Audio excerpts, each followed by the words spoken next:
함께 인사합시다. 당신 때문에 행복합니다. 3명 이상 이름 불러가지고 인사해볼게요.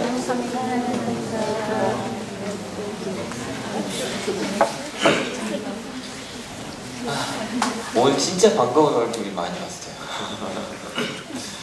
졸업한 지 몇 년 만에 온 수정이들 앞에 있고요. 우리 하늘교회 성도님들 때문에 행복합니다. 목사님 때문에 행복합니다. 네, 감사합니다. 오늘은 좀 성경 이야기 좀 위주로 갈 것 같아요. 요시야 이야기를 하고 있습니다.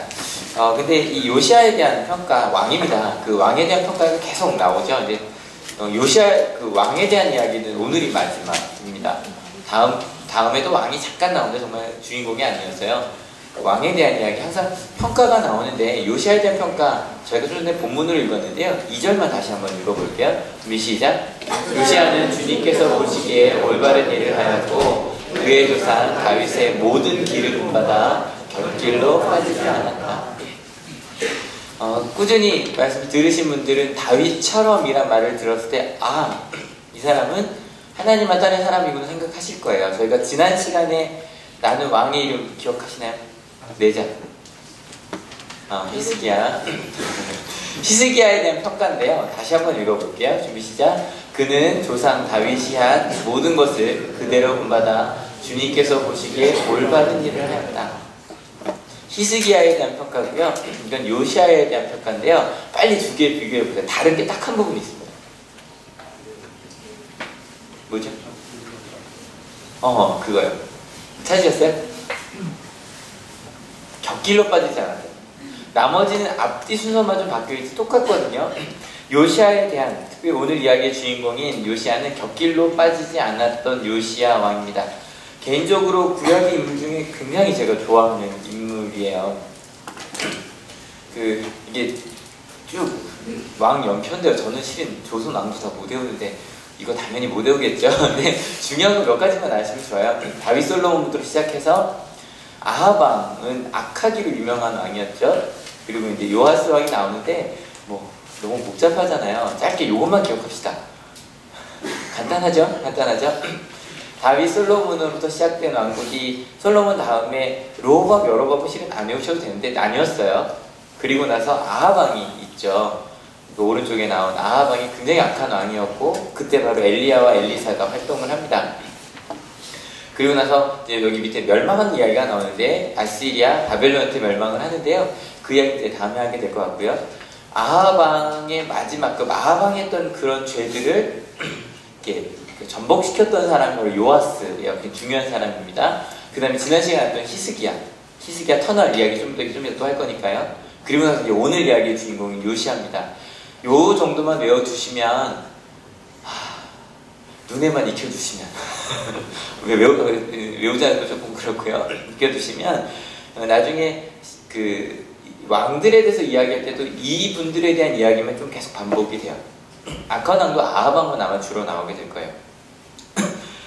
아무튼 이렇게 살았던 요시야에 대한 평가가 뒤에 한 번이 더 나와요. 그것도 한번 읽어볼게요. 준비 시작. 이와 같이 마음을 다 기울이고 생명을 다하고 힘을 다 기울여 모세의 율법을 지키며 주님께로 돌이킨 왕은 이전에도 없었고 그 뒤로도 다시 나타나지 않았다. 대단한 이야기예요. 전후에도 없었다는 것이 우리가 The Great King 누구예요? 다윗이죠. 근데 지금 여긴 다윗보다도 위에 놓고 있는 말이에요. 다윗보다도 더 율법을 하나님의 말씀을 정확하게 지켰던 사람이라고 이야기하고 있어요. 도대체 어떤 왕이었을 때 이었길래 이런 평가가 있었는가? 오늘 이 말씀이 끝났을 때 저처럼 여러분도 요시야 왕을 좋아하게 되셨으면 좋겠어요. 어디 한번 요시야 왕의 매력에 한번 빠져보도록 합시다. 재미가 하려고 했는데 재미없네요. 네, 요시야 시대에 대해서 한번 이야기해 봅시다. 요시야 시대에는요, 이 그림 지난주에도 보여드렸었는데 아시리아나 이 바벨론 이 왕국들은요, 실은 뭐 생겼다 없어진 왕국들이랑 다들 있었어요. 그러니까 중국 같은 경우도 다 그 민족들이 있었는데 좀 커진 민족들이 있다 작았다 이렇게 됐었잖아요. 근데 여기도 마찬가지였어요. 그리고 이제 더 큰 나라가 이집트였죠. 그래서 이집트는 이집트 문명, 나일강 문명이 있었고 아시리아 바빌론인데가 유프라테스, 티그리스강 자대 문명 중에 하나죠. 그런데 지난주에 나눴던 히스기야 시대 때는 북이스라엘이 훨씬 더 컸어요. 그리고 그때 아시리아가 굉장히 세력이 강해지면서 아시리아가 이 지역을 다 점령을 합니다. 처음으로 이제 오리엔탈을 통일했다고 이야기를 하는데 이집트까지 통일을 한 최초의 왕국이 바로 아시리아입니다. 근데 이 아시리아 시절에 북이스라엘이 멸망을 하죠. 멸망을 하고 그 백성들을 다 이렇게 이주 정책으로 끌고 갔다는 얘기 지난주에 나눴었어요. 이제 이곳에 남아있는 건 남유다밖에 없었죠. 그런데 히스기야 시대가 지나고 이 요시야 왕의 시대가 됐을 때는 아시리아의 세력이 좀 줄고 바벨론이 다시 좀 커졌어요. 그래서 이 이집트, 아시리아, 바벨론이 서로 좀 치고받고 하고 있는 그런 상황. 그러니까 딱 보시면 남유다는 정중앙이죠. 그죠? 그냥 지나가는 길목, 여기 뭐 정중앙이 아니라고 하실지 모르겠지만 저기 정중앙 정도 돼 있는 데는 사막밖에 없어요. 아무것도 없어요. 그러니까 이스라엘이 딱 그 지역이 지나가는 골목이에요. 그래서 끊임없이 그 가운데서 싸우고 있었어요. 이럴 땐 결정해야죠. 어느 편에 설 건가? 여러분 같으면 어느 편에 서시겠습니까? 그래도 북이스라엘도 멸망시켰지만 가장 강했던 왕국이었던 아시리아를 선택하시겠습니까? 아니면 신은 강호죠. 이제 막 커지고 있는 바벨론을 선택하시겠습니까? 그래도 이집트에서 나왔었으니까 그래도 이집트라고 좀 가까운 게 있었거든요. 유대가. 이집트를 선택하시겠습니까? 솔직히 뭐 이 상황에서 뭘 선택하시겠습니까? 물으면 참 대답하기 힘든 질문이긴 하죠. 여쭤볼게요. 그러면 남유다는 요시야 왕은 누구를 선택했을까요? 대답 못하시겠죠? 예, 하나님을 선택했습니다. 같이 한번 읽어볼게요. 요시야는 왕이 된 지 8째 해에 아직도 매우 어린 나이에 조상 다윗의 하나님을 찾기 시작하였다.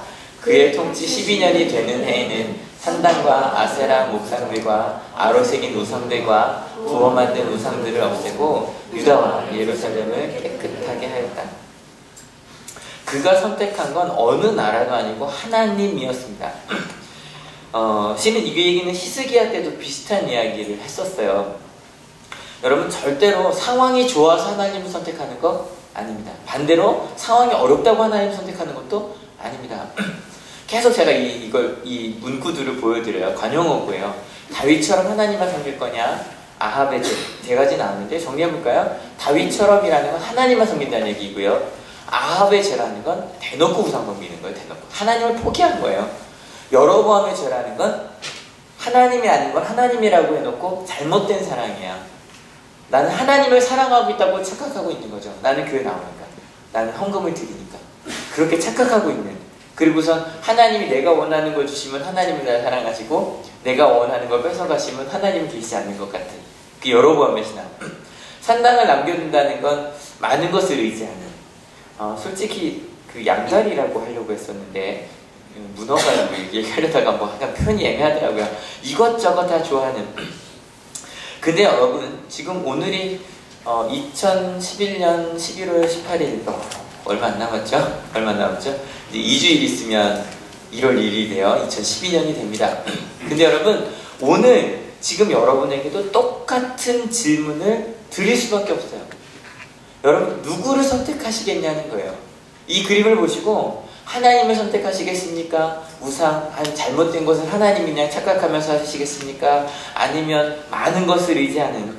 예를 들어 볼까요? 주일은 교회 오지만 나머지 시간은 행복은 돈과 명예에서 찾고 재미는 컴퓨터와 TV에서 찾고 외로움은 SNS와 스마트폰에서 찾고 요즘 학생들이 주로 그러더라고요. 그리고 괴로움은 술과 다른 사람을 비판하고 핑계하며 그렇게 살고. 여러분 그렇게 이것저것 의지하며 살아가는 삶. 그래서 그 마음이 하나님의 성전이 되어야 하는데 그 성전이 점점 피폐해지는. 여러분은 무엇을 선택하며 사시겠습니까? 근데요 2700년 전에 살았던 요시야라는 사람은, 요시야라고 하는 왕은 내가 하나님을 선택했기 때문에 모든 것을 잃어버릴 수 있었음에도 불구하고 그 사람은 하나님을 선택했다는 거예요. 여러분은 누구를 선택하시겠습니까? 요시야 이야기를 좀 천천히 한번 따라가 보려고 하는데요. 그가 제일 먼저 하나님을 찾았다 그랬죠. 그리고 그 다음에 우상과 산당을 부수었다 그랬어요. 그 다음에 한 게 뭐였냐면 같이 읽어볼게요. 좀 시작. 성전을 수리하는 일이었어요. 근데 이걸 한꺼번에 하지 않았습니다. 요시야 8년에 하나님을 찾기 시작했고요. 요시야 12년에 우상과 산당을 부수기 시작했고요. 요시야 18년에 성전을 수리하기 시작했습니다. 근데 요시야가 왕이 된 게 8살이거든요. 굉장히 어린 나이 때 됐죠. 그러니까 이제 좀 나이가 들고 뭔가 좀 생각이 되고 사춘기가 지나고 내 생각이 분명해졌을 때 한 게 하나님을 찾는 일이었어요. 16세면 지금 중학교 3학년이네요. 그죠? 이제 뭐 중고등학교 그때 열심히 하나님을 찾기 시작하는 거예요. 내가 무엇을 의지하며 살까? 그러다가 20살이 됐을 때 그는 결단합니다. 하나님 아닌 다른 것들은 다 버리겠지. 이게 요즘 우리나라에서 청년들이 신앙이 힘든 게 그 16세는 하나님을 찾다가 20세가 되면 수많은 산당들을 만나기 시작해요. 술부터 시작해서 수많은 다른 것들, 더 재미있는 것들. 그러다 보니까 그 다음으로 넘어가지 못하는 것 같아요. 그리고 나서 26세가 되었을 때 이제는 직장을 갖고 그럴 나이죠. 그때 드디어 생각하다 보니까 이것저것 없애다 보니까 더 중요한 게 있더라는 거예요.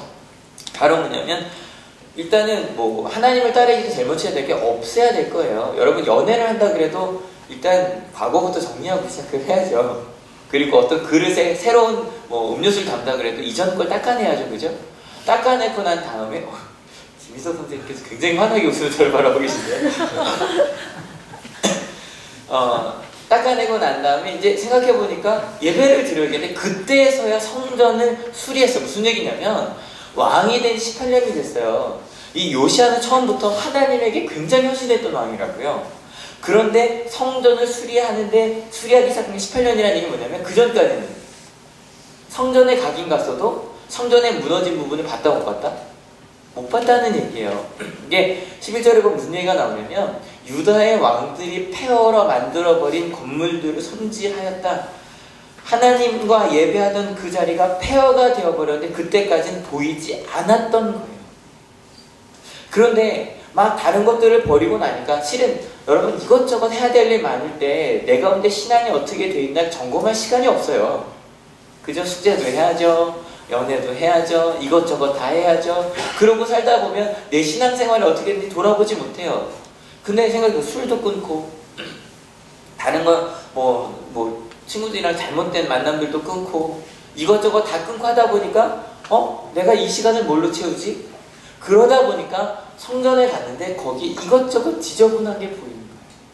무너져 내린 게 보이는 거예요. 여러분 혹시 아십니까? 한 2년 전부터 저희가 예배하는 소강당이나 아니면 저희 평일날 예배하는 한올교회에 그 형광등 깨진 게 없어요. 아시죠? 항상 우리 관리부장님이신 박영식 권사님께서 항상 점검해 주세요. 실은 예전에 제가 있을 때는 뭐 형광등 안 나오는 건 물론이고 예배 중에도 갑자기 그 기름이 떨어져갖고 삐삐 소리 나고 축제 예배 드리고 막 그랬었잖아요. 근데 항상 와서 보시니까 그게 보이는 거예요. 그런데 그런 겉으로 보이는 것만 이야기하는 걸까요? 분명히 성경에 봤더니 여러분 몸이 성전이래요. 그럼 한번 돌아봅시다. 여러분 마음에 있는 성전은 어떠십니까? 혹시 산당을 쫓느라고 폐허가 되어 계시진 않으십니까? 여러분 마음에 있는 성전은 항상 예배로 충만하고 기쁨으로 충만한 성전입니까? 아니면 거미줄도 좀 있고 걸어가는 삐걱삐걱 거리고 가끔 들어가는 앉을 자리도 없고 그런 성전입니까? 여러분 건물을 폐허로 만드는 방법 아세요? 건물을 폐허로 만드는 방법이 있습니다. 건물이 아니더라도 뭔지 아세요? 안 쓰는 겁니다. 안 쓰면 폐허가 됩니다. 이게 참 신기한 일이에요. 우린 가만히 두면 괜찮을 것 같거든요. 근데 공간은요, 안 쓰면 금방 폐허가 됩니다. 아무리 멋있게 만들어놔도 정말 새 집을 만들어놔도요, 거기에 아무도 안 들어갔어요. 문을 잠가놓고 2, 3년 있다 들어가 보십시오. 바닥도 다 드러나 있고요. 심지어는 뭐 곰팡이가 쓸지 않더라도 먼지가 쌓이는 정도가 정말 폐허가 되어갑니다. 여러분 마음 가운데 있는 성전은 어떻습니까? 저희가 저희 교회 표어잖아요. 은혜가 삶이 되는 한올교회라고 하는데 그 뒤에 밑에 4가지 표어가 더 있거든요. 오랜만이네. 한번 기억해 볼게요. 첫 번째, 기도하는 날. 두 번째, 말씀 위에 서는 거죠. 세 번째, 예배하는 거. 집사님 왕이십니다. 예, 그리고 마지막 제자는 누립니다. 예. 처음 하는 것처럼 다시 해볼게요. 제가 영상 편집할 때 이거 없는 걸로 할 테니까. 첫 번째가 뭐죠? 기도하는 날. 두 번째가 뭐죠? 말씀에 서는 가정. 세 번째가 뭐죠? 예배하는 교회. 벌써 잊어버리셨어요? 네 번째가 뭐죠? 제자들이에요. 여러분 한번 지금 이 시간 한번 생각해 보십시오. 여러분 마음 안에 있는 성전은 이 네 가지 중에 혹시 무너져 있는 부분은 있지 않으십니까? 요시아가 그게 보인 거예요. 성전에 갔는데 그냥 예배 드리니까 뭐 별 문제 없다 생각했는데 가다 보니까 형광등도 깨져 있고 그리고 뭐 창문도 깨져 있고 예배하려고 했는데 무릎 꿇으려고 했는데 무릎 꿇을 수 있는 바닥도 안 돼 있고 기름도 안 들어있고 막 그런 거예요. 예배하려고 하는데 음향도 안 되고. 여러분 마음 가운데 있는 성전을 한번 돌아봅시다.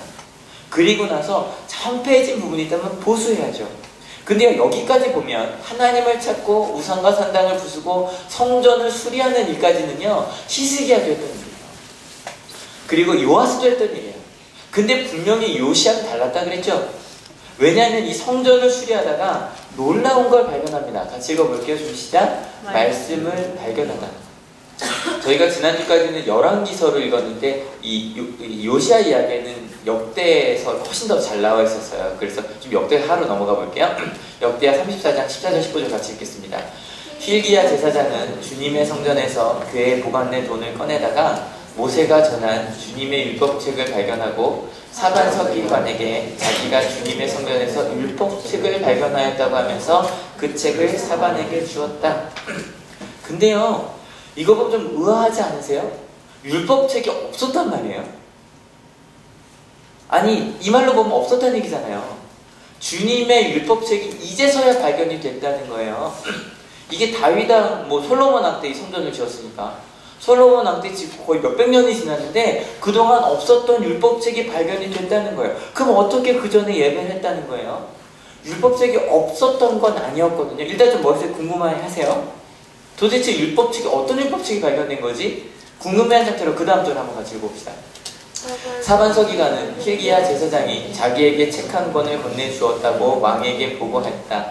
그리고 사반은 그 책을 왕 앞에서 큰 소리로 읽었다. 왕은 율법의 말씀을 다 듣고는 애통해하며 자기의 옷을 찢었다. 근데 여러분 이게요 요시아 왕 18년이거든요. 근데 18년 동안 그렇게 하나님의 말씀으로 열심히 그렇게 산당을 부수고 하나님을 찾던 이 요시아 왕이요 도대체 그 율법책의 내용이 뭐였는지 그걸 읽고 옷을 찢고 애통해하기 시작하는 거예요. 울기 시작하는 거예요. 도대체 뭐였을까요? 여기 자꾸 옷을 찢는다 그러면 우리 학생들은 뭐 찢태냐 이런 거 생각할까봐 여러분 혹시 그런 적 있으세요? 너무너무 슬퍼서 속살이 정말 막 이러면서 울어본 적 있으세요? 아픈 걸요 도저히 견딜 수가 없어서 이게 자해하는 게 아니에요. 너무 답답하니까 이걸 두드려요. 가끔 뭐 이번에 그 개월 콘서트에서 그 뭐죠? 뭐 황현이가 하는 게 뭐죠? 불편한 진실. 불편한 진실 감사합니다. 불편한 진실에 보니까 그런 얘기가 나오더라고요. 왜 어머님들은 아프면 머리에 뭘 두를까?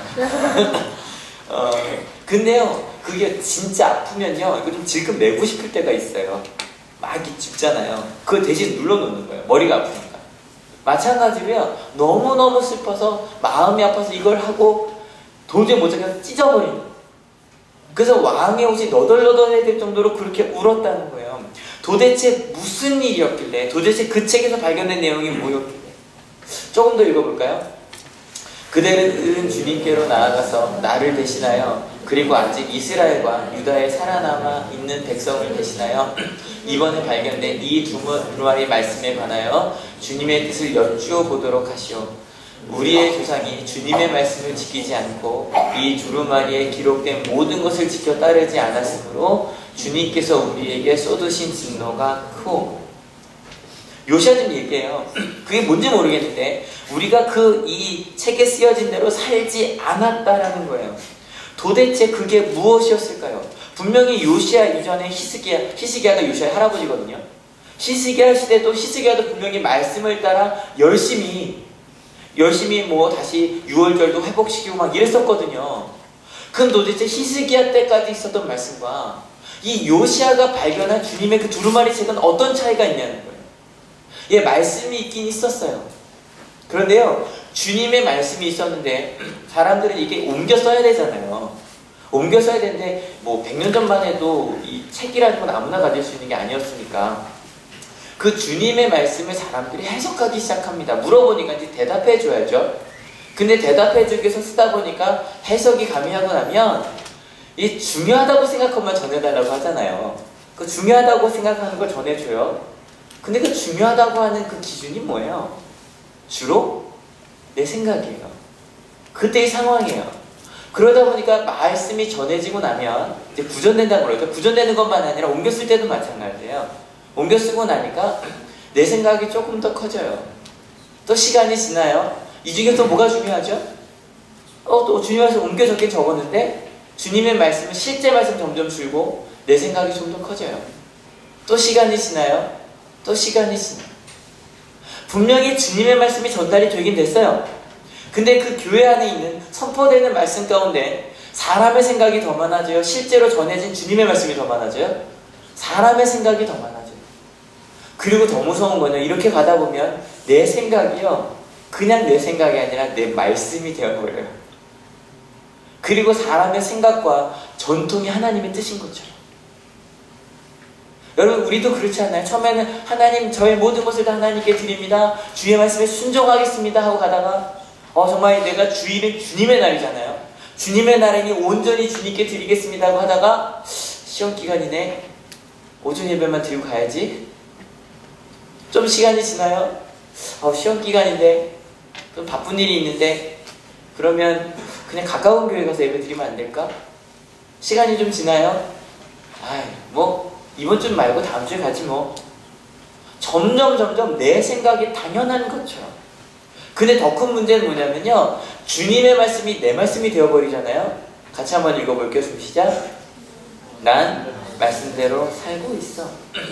난 문제없어. 나는 제대로 살고 있는 거야. 여러분, 이게 무서워요. 교회를 몇 년 다녔는 건 그래서 중요하지 않아요. 교회를 평생을 다녔어도요, 어느 순간인가 내 생각과 내 판단이 하나님의 말씀이라고 생각하며 사는 경우가 너무 많아요. 그런데요,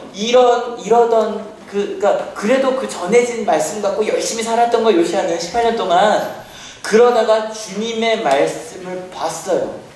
그리고 직접 읽었어요.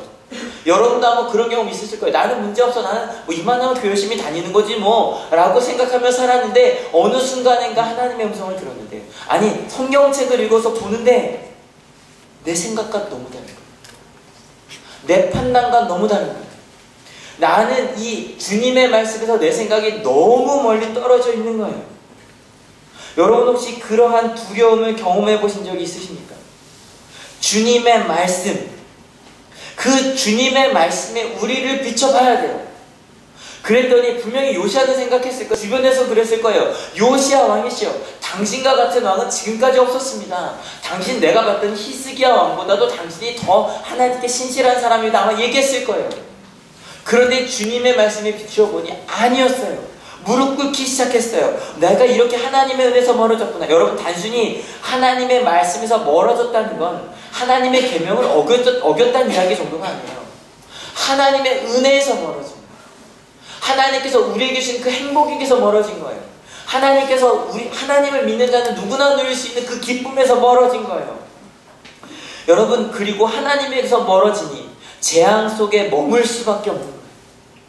미움이 가득한, 두려움이 가득한 그 속에 살고 있었던 거예요. 지금도 수없이 기사화되는 교회와 목사님들, 그리고 교회 안에 있는 잘못된 모습들, 여러분 어느 순간인가 하나님의 기준으로 하나님을 닮아야 할 우리가 어느 순간인가 세상을 닮아버린 거예요. 참 재밌죠? 세상은요, 교회가 세상을 닮으면 비난합니다. 전 하나님의 목소리라고 생각해요. 저희가 세상을 향해서 니들도 다 하고 있는 짓 아니냐? 여러분, 우리는 주님의 말씀에 비추어 봐야 돼요. 지금까지 역사에 수없이 많은 종교개혁이 일어났어요. 종교개혁의 시작은 다 똑같아요. 말씀에 비추어 봤어요. 요시아의 종교개혁도 마찬가지였고요. 나중에 이 나라 망한다 그랬잖아요. 망하고 난 다음에 돌아온 다음에 에스라라는 사람의 종교개혁도 그랬어요. 에스라는 한 1월 말쯤 나누겠네요. 에스라 얘기 나눌 거거든요. 그리고 나서 실은 예수님도 마찬가지예요. 많은 사람들은 착각해요. 예수님께서 이 땅에 오셔서 없던 말을 하셨다고 생각해. 아니요. 예수님께서 하신 말씀은요, 거의 다 구약에 있는 말씀을 그대로 말씀하신 거예요. 말씀대로 살자고. 근데 사람들이 그걸 자기 생각으로 바꿔버렸거든요.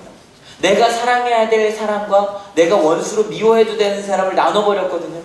그 다음도 마찬가지예요. 성 어거스틴, 교회가 막 커지기 시작했어요. 그런데 교회가 막 방황하기 시작해요. 이 어거스틴이라는 분이 중세를 시작했다고 이야기하는데 교회의 기반을 만든 분이에요. 말씀을 중심으로 만들었어요. 근데 어거스틴을 통해서 막 중세교회가 크다 보니까 막 중세 얘기하다 보면 뭐 타락했다는 얘기하잖아요.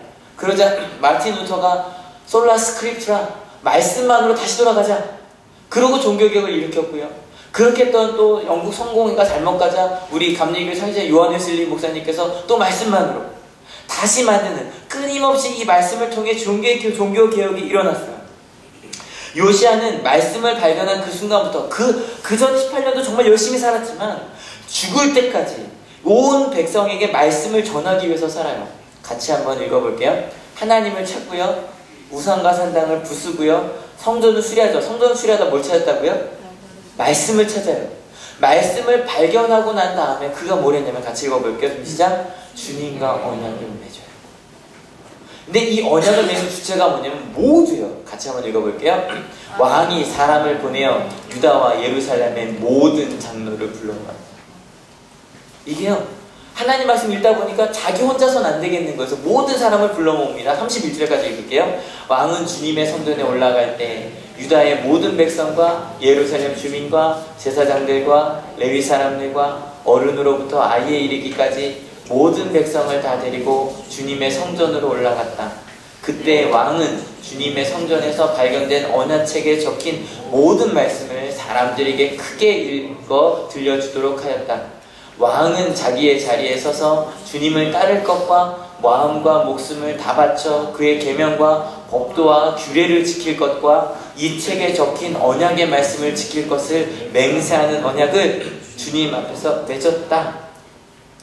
여러분, 주님과 언약을 맺게 했어요. 이제는 더 이상 다른 것 아니라 하나님만 믿겠다고. 여러분, 백성들의 반응 어땠을까요? 왕이 부르니까 가서 그냥 어중이 떠중이 가서 있었을까? 아니요. 이미 이 백성들은 18년 동안 요시야 왕과 함께 산당을 부수던 백성들이에요.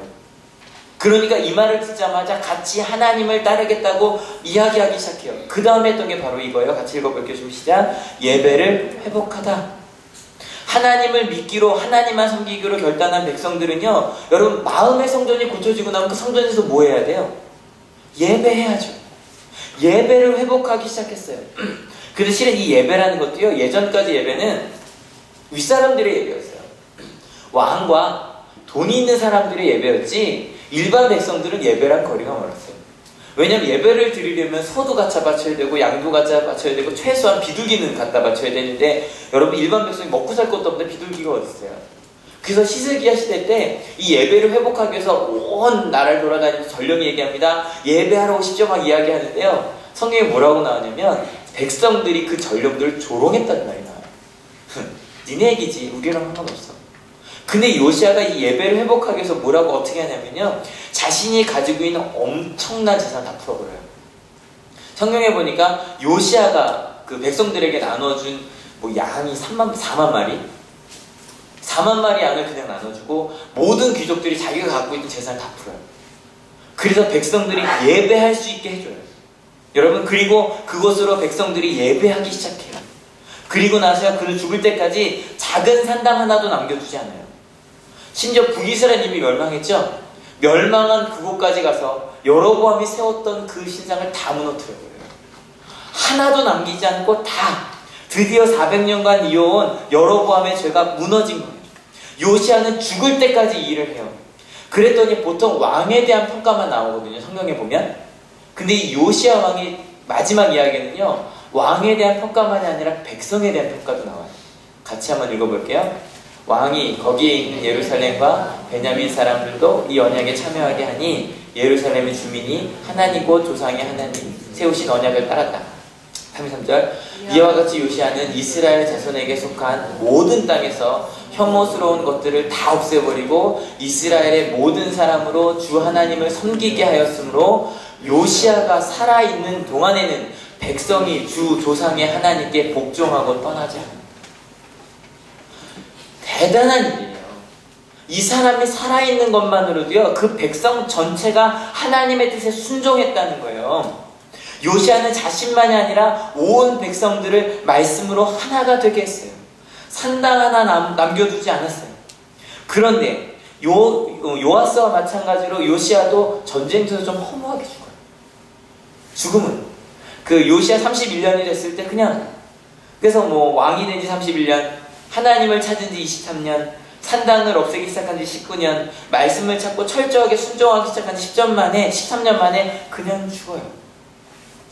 그럼 요시아 이후는 어떻게 됐을까요? 그렇게 열심히 하나님의 복음을 증거했으니까 뭔가 변화가 있었을까? 근데 좀 아쉬운 건 이제 다음 시간에 나누게 되겠죠. 21년 후, 요시아가 죽은 지 21년 후에 남유다는 멸망하고 납니다. 완전. 그리고 요시아의 아들들은요, 바로 하나님을 다 버립니다. 그 아버지처럼, 문하세처럼 모든 것을 다 버리고 방탕하다가 결국에는 다 끌려가고 납니다. 그 얘기 다음 시간에 좀 더 자세하게 할게요. 여러분 혹시 좀 허무하지 않으십니까? 그렇게 열심히 요시아가 하나님을 믿고 따랐다면, 평생을 그렇게 일했다면 그의 죽음이 좀 더 거룩해야 될 것 같지 않으십니까? 히스기야는 그랬거든요. 히스기야는 죽음도 뒤로 미뤘어요. 15년을 더 살았어요. 죽을 수밖에 없었는데 하나님 저 좀 살려주세요 했더니 하나님께서 15년을 더 살려주셨어요. 근데 요시아는 허무하게 그냥 전쟁터에서 죽어요. 23년. 그리고 나서 21년에 남유다가 멸망했다면, 여러분 혹시 그렇게 살아봤자 소용없는 거 아니야? 허무하다고 생각하지 않으십니까? 근데 여러분 절대로 그렇지 않아요. 저는 구약을 읽으면서 항상 궁금해하던 게 있어요. 실은 이 얘기하고 싶어서 왔어요. 잘 들어주세요. 여러분, 이스라엘의 유대인들의 유일신 신앙이요, 저는 성경을 읽으면 읽을수록 너무 신기해요. 여러분, 지금까지 저희가 구약을 쭉 이게 25번째 시간이거든요. 거의 반년을 성경을 나누고 있어요. 그러면 여러분, 지금까지 읽었던 이야기 중에 이스라엘 백성 전체가 하나님을 꾸준히 섬겼던 적이 있었나요? 생각해보세요. 꾸준히 한 2대 이상 하나님을 꾸준히 섬긴 적이 있었어요? 없었어요? 없었어요. 모세 때 잠깐, 여호수아 때까지 좀 해볼까요? 모세, 여호수아, 거기 2대 되겠네요. 근데 그 다음에 바로 하나님 버렸어요. 그 다음은 마찬가지, 다윗한테 잠깐. 그래서 바로 솔로몬 때 하나님 버렸어요. 히스기야도 마찬가지. 히스기야 때 잠깐, 그 아들 때 바로 하나님 버렸어요. 그런데 지금 좀 있으면 이제 다음 시간이면 남유다도 멸망해요.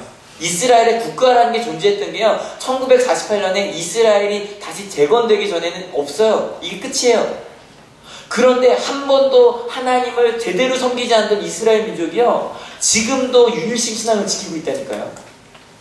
도대체 어떻게 그랬냐는 거예요. 나라도 있고 대단한 지도자들이 있을 때도 그러지 못했는데 어떻게 유대인들이 그 유일신 신앙을 지금까지도 가지고 오고 있냐는 거예요. 근데요, 요시아가 죽은 다음에 몇 년 만에 멸망했다 그랬죠? 21년이요. 그럼 생각해보세요. 나라가 멸망했어요. 멸망하고 나서 어떻게 포로로 끌고 갔어요. 여러분은 이제 포로로 끌고 가는 거예요. 끌고 가는데 꼬마들 데려갈까요? 좀 일할 수 있는 사람들 데려갈까요? 일할 수 있는 사람들 데려가요. 소년부터 시작해서 끌고 갔습니다. 근데 그 끌려갔던 사람들, 그러면 뭐 한 20, 30대 되겠죠? 20, 40대? 20, 40대를 끌고 갔어요. 그럼 그 사람들이 어렸을 때 누구 왕시대였어요? 요시아 왕시대였어요. 저는요, 포로로 끌려가면 사람들이 이렇게 하게 돼 있어요. 포로로 끌려가면 먹고 살기 위해서 자기 살 방법을 찾게 되어 있어요. 근데 포로로 끌려간 이 이스라엘 사람들이 하나님에 대해서 묻기 시작해요. 도대체 누가 진짜 주님이신지, 우리가 이렇게 포로로 끌려온 게 무엇 때문이냐? 하나님이 약해서가 아니라 우리가 하나님을 버렸기 때문이 아니냐? 누가 가르쳐준 거예요? 요시아가 가르쳐준 거예요. 죽기 전까지 저 남쪽부터 북쪽 베델까지 끊임없이 다니면서 산당을 끊임없이 부수고 하나님밖에 안 계시다면서 그가 발견한 그 복음을, 그가 발견한 율법을 내내 13년 동안 가르치는 걸 배웠던 사람들. 그 사람들이 포로 시대 때 끌려간 거예요. 끌려가서 묻기 시작해요. 그러면 우리가 무엇을 해야겠는가? 말씀을 찾아야 되지 않을까? 근데 여러분, 끌려갈 때 말씀 챙겨갔을까요? 아니요. 뭐 하기 시작하면 외우기 시작해요. 야, 너 어릴 때 외웠던 거 얘기해봐. 하나둘씩 외우기 시작해요. 그거를 짜맞춰요. 옮겨 쓰기 시작해요. 그 사람들이 서기관이에요. 우리가 가지고 있는 대부분의 구약은요, 그 포로 시대 때 정리된 얘기예요. 그 사람들이 모여서 말씀을 적기 시작했어요. 우리가 끌려온 건 말씀을 따르지 않았기 때문에. 그때도 분명히 그 가운데도 중간에 뭐 잘못된 길로도 가고 조금 잘못된 방향으로 간 적도 있지만, 그들은 지금까지도 하나님의 뜻이 가장 소중하다며 가요. 그런 얘기 들어보셨죠? 노벨상 가장 많이 받은 민족이 누구래요? 유대인이래요. 35%래요.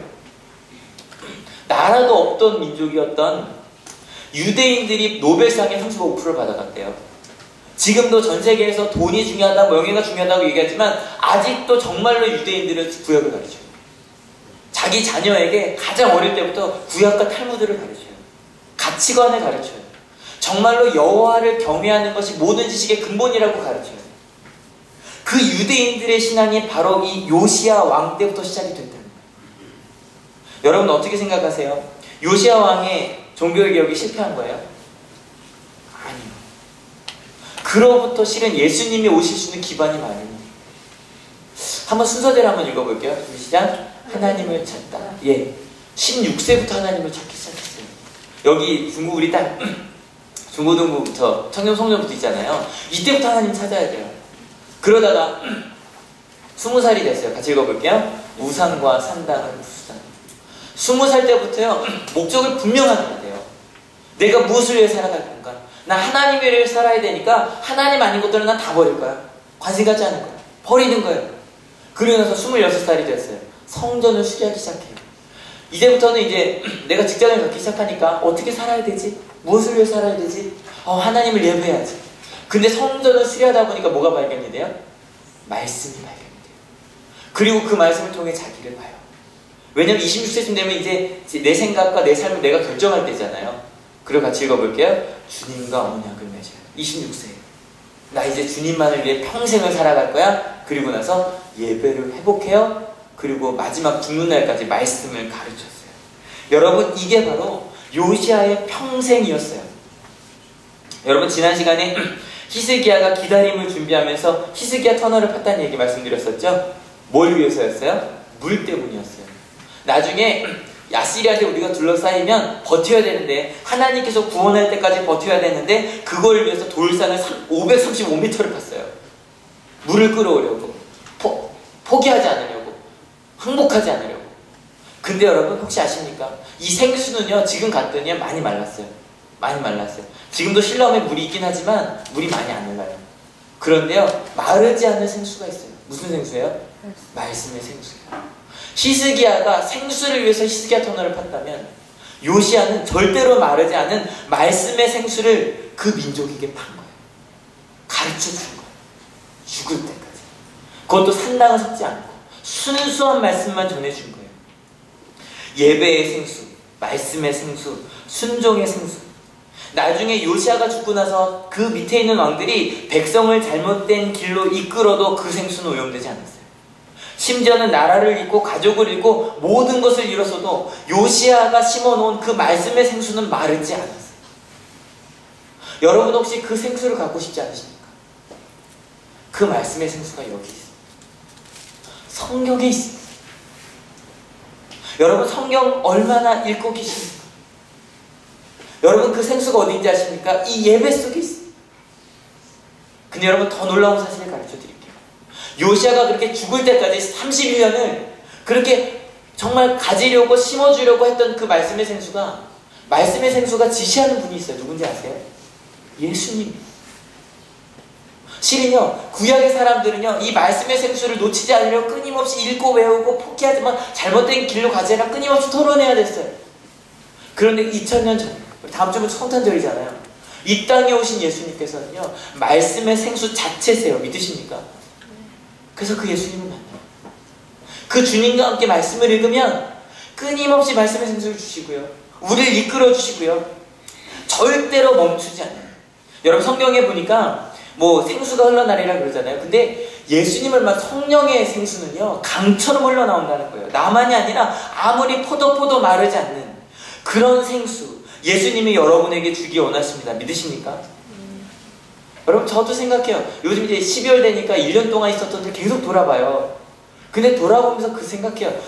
정말 많은 일들이 있었는데 정말 행복한 고백밖에 안 나오는 거예요.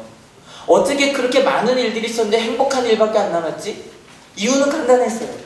예수님과 함께 하니까요. 끊임없이 말씀의 생수가 제 안에 솟아나는 거예요.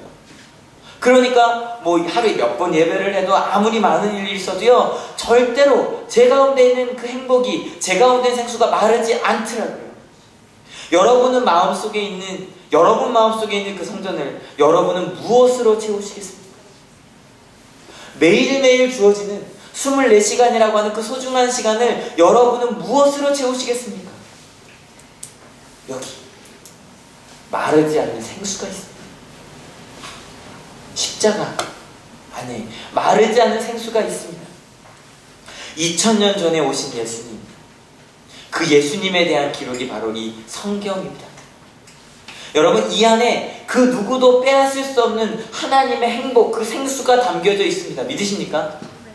어떤 환난에서도 놓치지 않을 수 있는 평안이 이 가운데 있습니다. 믿으십니까? 여러분 그 생수를 위하여 히스기야가 히스기야 터널을 팠던 것처럼 요시야가 평생을 들여 말씀의 생수를 팠던 것처럼 여러분 마음에 하나님의 말씀의 생수를 대는 2012년 되시길 축원합니다. 무엇을 위해 준비하시겠습니까? 2012년 계획 어떤 것으로 세우시겠습니까?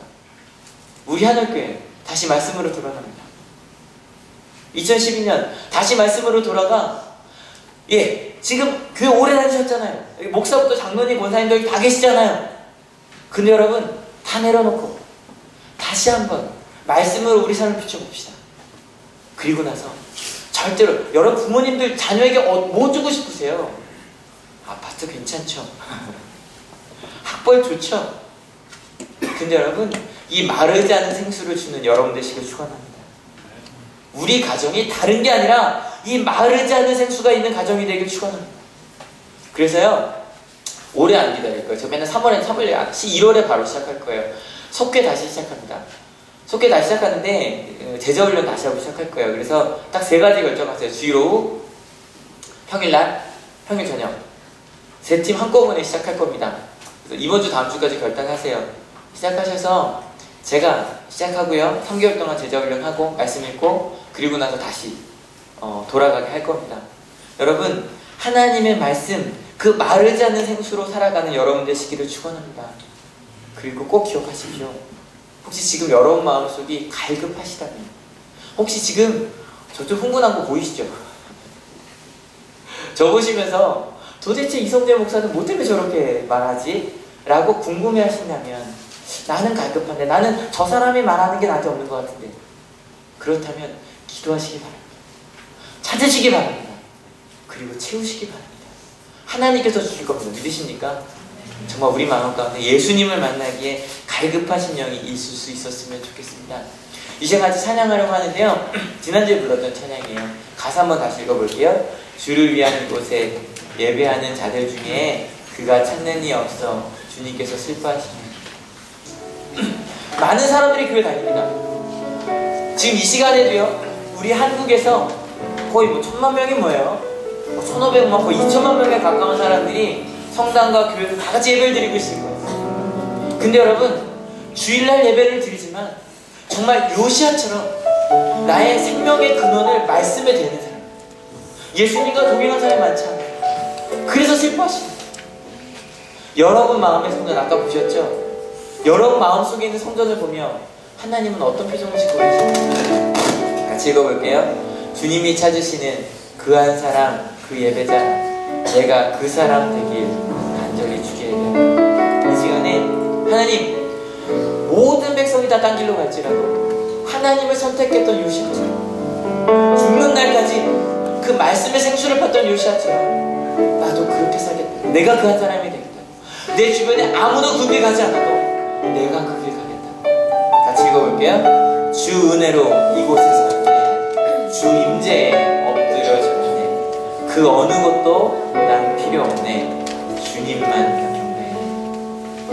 여러분, 우리가 이 자리에 있는 것 자체가 하나님의 은혜입니다. 믿으십니까? 이 은혜의 자리에 여기서만 멈추시는 것이 아니라 끊임없이 하나님을 향해 나아가는 우리 하늘교회가 될 수 있었으면 좋겠습니다. 같이 고백합니다. 주를 위한 이곳에 예배하는 자들 중에 그가 찾는 일이 없어 주님께서 슬퍼하시네.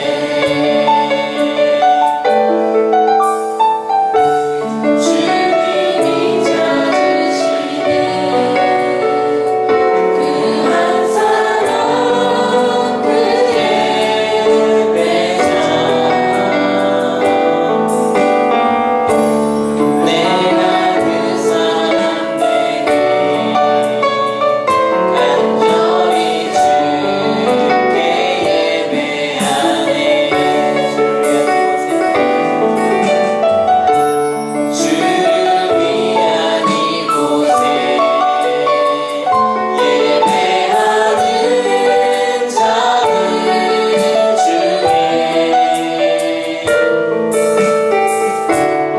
그가 찾는 일이 없어 주님께서 슬퍼하시네. 주님이 찾으시네. 그 한 사람 그 예배자. 내가 그 사람 되게 간절히 주께 예배하네.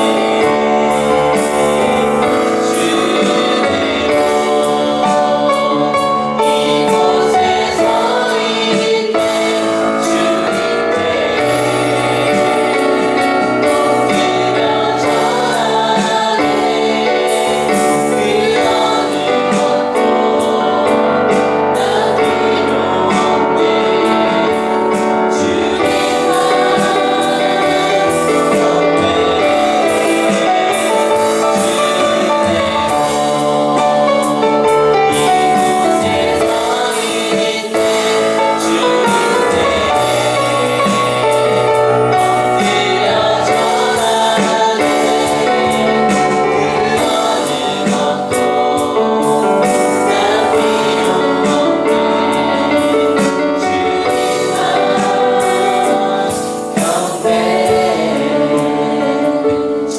한 번 더 찬양하고 기도할 건데요. 찬양하시면서 하나님, 요시아의 삶이 내 삶이 되기 원합니다. 기도하셨으면 좋겠습니다.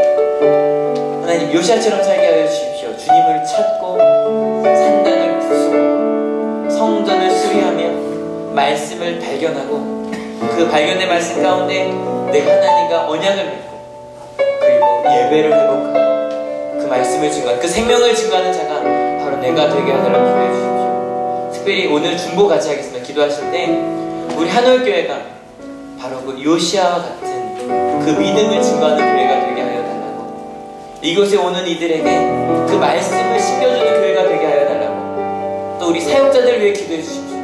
우리 사역자들이 그런 사역자가 되게 하여 달라고, 우리 장로님, 권사님, 수사님을 위해 기도해 주십시오. 그리고 우리 온양 한올 중고등학교가 이렇게 말씀을 심는 곳이 되게 하여 달라고, 그런 마음으로 같이 찬양하고 기도하려고 합니다. 주를 위한 이곳에, 주를 위한 이곳에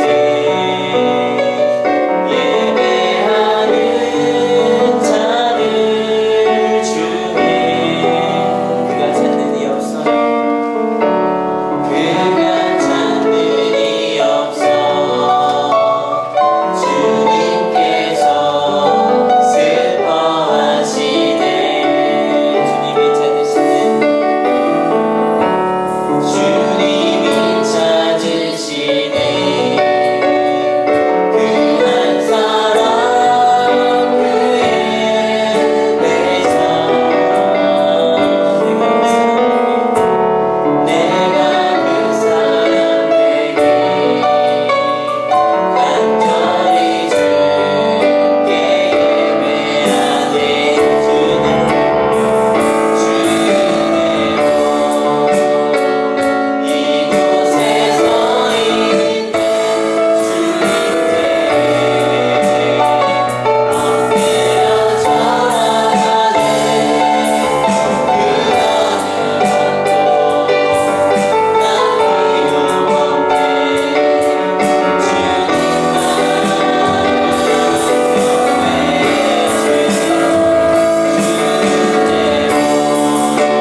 원하시면 크게 기도해주셔서 좋겠습니다. 기도하시겠습니다.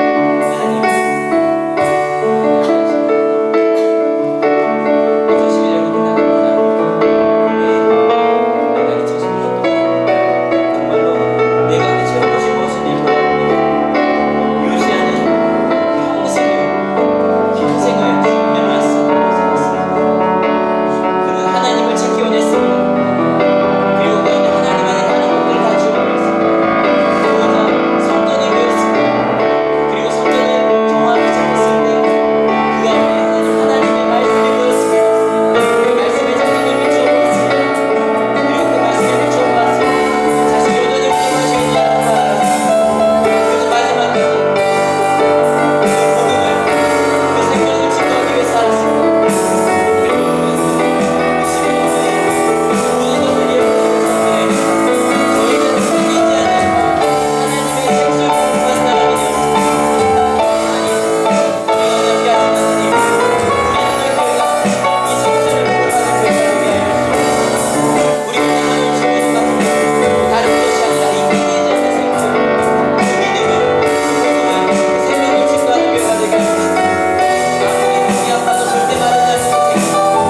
아무리 몸이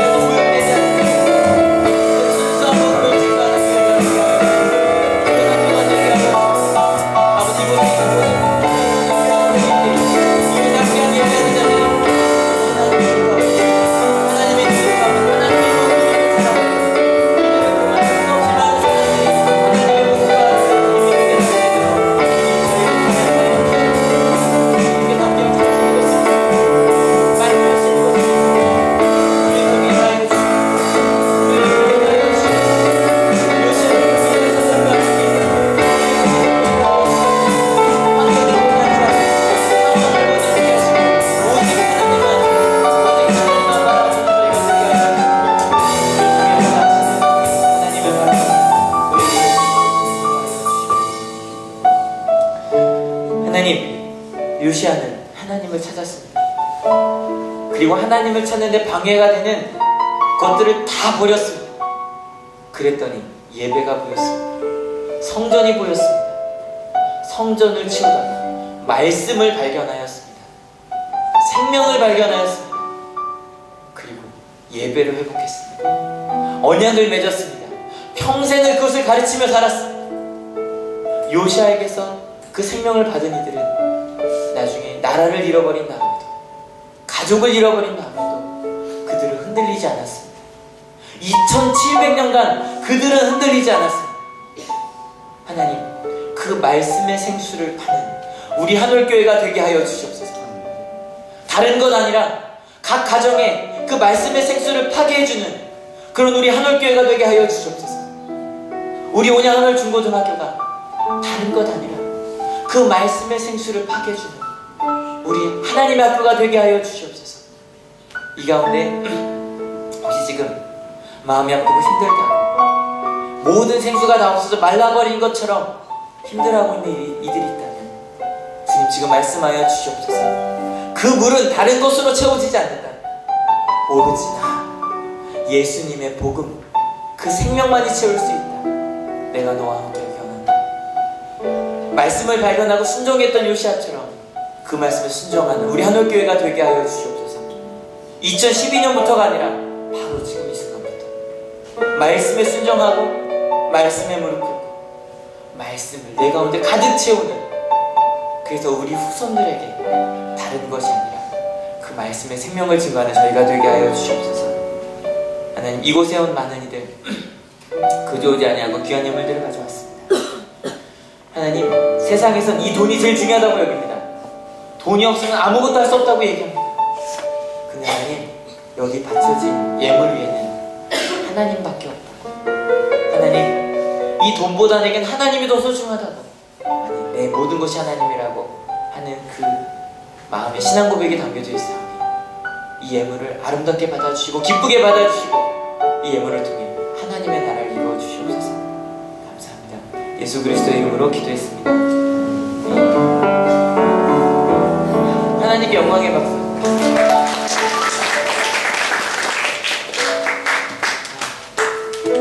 저는 요시아만 생각해요. 예. 모르겠어요. 요시아 좀 좋아지셨어요?